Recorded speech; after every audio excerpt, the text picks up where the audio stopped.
രണ്ട് സംസ്ഥാനങ്ങളുമായി അതിർത്തി പങ്കിടുന്ന ജില്ലയാണ് വയനാട്. 3 വർഷങ്ങൾക്ക് മുമ്പുള്ള ഒരു മഴക്കാലം വയനാട്ടിലെ ചൂരൽമലയിലും മുണ്ടക്കയിലും ഉണ്ടായ ഉരുൾപൊട്ടൽ കേരളം ഇന്നും കണ്ണീരോടുകൂടി ഓർക്കുന്നതാണ്. കേരളത്തിന്റെ ഹൃദയം തകർത്ത ആ ഉരുൾപൊട്ടലിൽ നിരവധി മനുഷ്യജീവനുകൾ മരിച്ചു വീണു. ഇപ്പോഴും പല മൃതദേഹങ്ങളും കിട്ടിയിട്ടില്ല. കിട്ടിയ മൃതദേഹാവശിഷ്ടങ്ങൾ കൂട്ടമായി അടക്കിയതിനും കേരളം സാക്ഷിയായി. കേരളത്തിന്റെ നൊമ്പരമായി മാറിയ മുണ്ടക്കൈ ചൂരൽമല ദുരന്തത്തിൽപ്പെട്ട ആളുകളെ ഇന്നും ജീവിച്ചിരിക്കുന്ന, വിധിയുടെ ഭാഗ്യം കൊണ്ട് മാത്രം ജീവിച്ചിരിക്കുന്ന ആളുകൾക്ക് അവർക്ക് അവരുടെ കണ്ണീരൊപ്പാൻ സർക്കാർ ഒരു ടൗൺഷിപ്പ് നിർമ്മിച്ച് അവിടെ വീട് നിർമ്മിക്കുന്ന ഒരു പദ്ധതിയുടെ ആദ്യഘട്ടം പൂർത്തിയാക്കിയിരുന്നു. രണ്ടാം പിണറായി സർക്കാരിന്റെ അവസാന കാലഘട്ടത്തിലാണ് ആ പാതി നിർമ്മാണം പൂർത്തിയായ വീടുകൾ ദുരിതബാധിതർക്ക് പലർക്കും നൽകിയത്.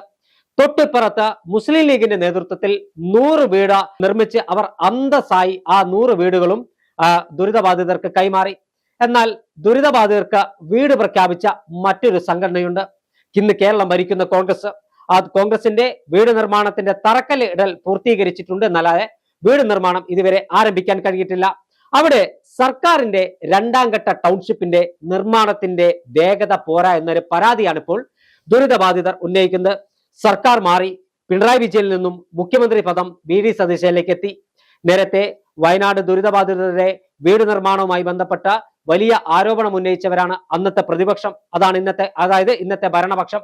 അന്നത്തെ പ്രതിപക്ഷം ഇന്നത്തെ ഭരണപക്ഷമായപ്പോൾ എന്തുകൊണ്ട് വയനാട്ടിലെ ഭൂരഹിതരായ, അല്ലെങ്കിൽ മുണ്ടക്കയിലെയും ചൂരൽമലയിലെയും ഉരുൾപൊട്ടൽ ദുരിതത്തിൽപ്പെട്ട് ഭൂരഹിതരായ, സർവവും നഷ്ടപ്പെട്ട ആളുകൾക്ക് കൈത്താങ്ങാകേണ്ട വീട് പദ്ധതി, അതിന്റെ രണ്ടാം ഘട്ട വീട് നിർമ്മാണ പദ്ധതി എന്തുകൊണ്ട് ഇഴയുന്നു എന്നൊരു ചോദ്യമാണ് ജനങ്ങൾ ചോദിക്കുന്നത്.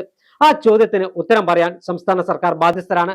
അത് മാത്രമല്ല, ആ ദുരിതബാധിതരുടെ തോരാത്ത കണ്ണീരിന് മുന്നിൽ സർക്കാർ മുട്ടുമടക്കിയേ മതിയാകൂ. അതായത് അവർക്ക് എത്രയും വേഗത്തിൽ ആ വീട് നിർമ്മാണം പൂർത്തീകരിച്ചു കൊടുക്കാൻ സംസ്ഥാന സർക്കാർ തയ്യാറാകണം. ഭരണമാറ്റത്തിന്റെ ഒരു ആലസ്യമുണ്ട്. ഭരണമാറ്റം ഉണ്ടായ സാഹചര്യത്തിൽ ഫയലുകൾ നീങ്ങുന്നതിന്റെ ആലസ്യമുണ്ട് എന്ന കാര്യത്തിലൊന്നും ഒരു തർക്കവുമില്ല. പക്ഷേ യുദ്ധകാലാടിസ്ഥാനത്തിൽ മുണ്ടക്കൈ ചൂരൽമല ദുരിതബാധിതരുടെ കണ്ണീരൊപ്പാൻ ഈ സർക്കാർ തയ്യാറാകണം. അതിനോടൊപ്പം തന്നെ സർക്കാരിന് നേതൃത്വം നൽകുന്ന കോൺഗ്രസ് പ്രഖ്യാപിച്ച വീടുകൾ കൂടി പൂർത്തീകരിച്ച് നൽകണം. അവിടെ രാഹുൽ ഗാന്ധിയും പ്രിയങ്ക ഗാന്ധി വയനാടിന്റെ MP ആണ്. അവരുടെ നേതൃത്വത്തിലാണ് ആ വീട് നിർമ്മാണത്തിന് തറക്കല്ലിട്ട് തുടക്കം കുറിച്ചത്.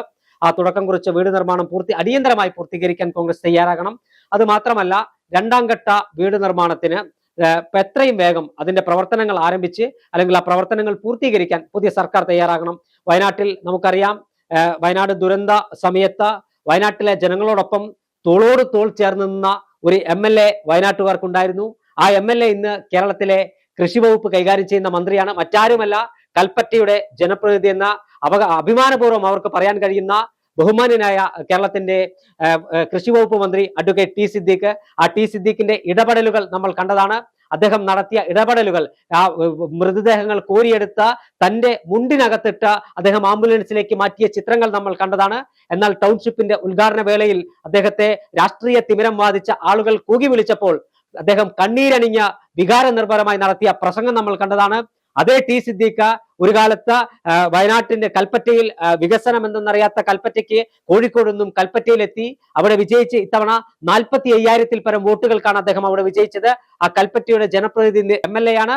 ആ കൽപ്പറ്റയുടെ ജനപ്രതിനിധിയായ സാധാരണക്കാരന്റെ വിഷമങ്ങൾ മനസ്സിലാകുന്ന, സാധാരണക്കാരന്റെ പ്രയാസങ്ങൾ മനസ്സിലാകുന്ന ടി സിദ്ദീഖ് ഇന്ന് മന്ത്രിസഭയിൽ ഉള്ളപ്പോൾ ഒരു കാര്യം ഉറപ്പിച്ചു പറയാം, അദ്ദേഹത്തിന്റെ നേതൃത്വത്തിൽ അടക്കം വയനാട്ടിലെ ദുരിതബാധിതർക്കുള്ള ഈ വീട് നിർമ്മാണത്തിന്റെ രണ്ടാം ഘട്ട പദ്ധതി ഉടൻ ആരംഭിക്കുമെന്ന കാര്യത്തിൽ തർക്കമില്ല. എന്തായാലും വയനാട്ടിലെ ജനങ്ങളുടെ ആ കണ്ണീര് ഈ സർക്കാർ കാണണം. സർക്കാർ കാണുന്നില്ല എന്നൊന്നും ഞാൻ പറയുന്നില്ല. പക്ഷേ എത്രയും വേഗത്തിൽ അവരുടെ വീട് നിർമ്മാണം പൂർത്തീകരിച്ചു കൊടുക്കാനുള്ള ഉത്തരവാദിത്വം യുദ്ധകാലാടിസ്ഥാനത്തിൽ സർക്കാർ ഏറ്റെടുക്കണം. ടി സിദ്ദീഖിന്റെ നേതൃത്വത്തിൽ അതിന്റെ ഭാവി പരിപാടികൾ ഏറ്റെടുക്കുമെന്ന് തന്നെയാണ് ഞാൻ വിശ്വസിക്കുന്നത്. എന്തായാലും സർക്കാർ എത്രയും വേഗത്തിൽ അവരുടെ കണ്ണീരൊപ്പാൻ കഴിയുന്ന പ്രവർത്തനങ്ങളുമായി മുന്നോട്ട് പോകുമെന്ന് നമുക്ക് പ്രത്യാശിക്കാം.